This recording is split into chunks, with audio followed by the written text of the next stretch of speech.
ناظرین آداب، اقصے پرواز کے تازہ ترین خبروں، مراسلوں، تجزیوں اور تبصروں میں آپ کا استقبال۔ میں ہوں آپ کی میزبان حیا وانی۔ جموں کے سامبا میں بی ایس ایف نے ایک پاکستانی درانداز کو ہلاک کر دیا۔ صبح تقریباً 9:45 پر بی ایس ایف اہلکاروں نے سامبا سیکٹر کے پی او پیک چک فقیرہ کے قریب ایک پاکستانی درانداز کو بی ایس ایف کے نزدیک آتے ہوئے دیکھا گیا۔ متعدد وارننگ کے باوجود درانداز مشکوک حالت میں جارحانہ انداز میں بی ایس ایف کی جانب آگے بڑھتا گیا۔ اسی دوران بی ایس ایف جوانوں نے اس پر فائرنگ کی اور درانداز ہلاک ہو گیا۔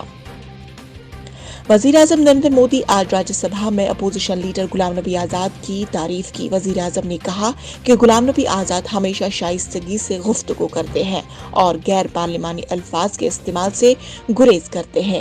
سبھی کو ان سے سیکھ حاصل کرنی چاہیے۔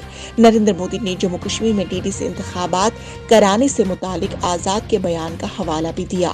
وزیراعظم نے مزید کہا کہ سرحد پر فوج نے ہر چنوتی کا ڈٹ کر مقابلہ کیا ہے۔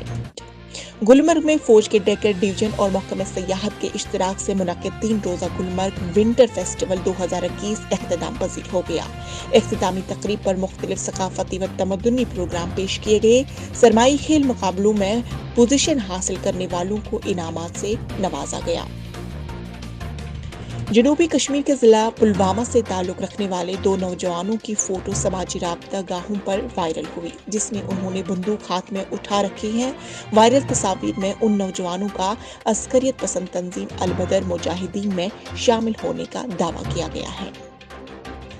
ضلع بارہمولہ میں ضلع ترقیاتی کونسل کی چیئرپرسن اور نائب چیئرپرسن کے عہدوں کے لیے انتخابات کو ممبروں کی کمی کی وجہ سے ڈپٹی کمشنر نے پیر کے روز ملتوی کر دیا۔ ذرائع کے مطابق 10 ممبروں کی ضرورت کے برعکس صرف 7 ممبر بارہمولہ میں موجود تھے۔ ناظرین، یہ تھا آج کا خبرنامہ۔ فی الحال دیجیے مجھے اجازت، کل اسی وقت ہوگی ملاقات، تب تک بنے رہے اقصے پرواز۔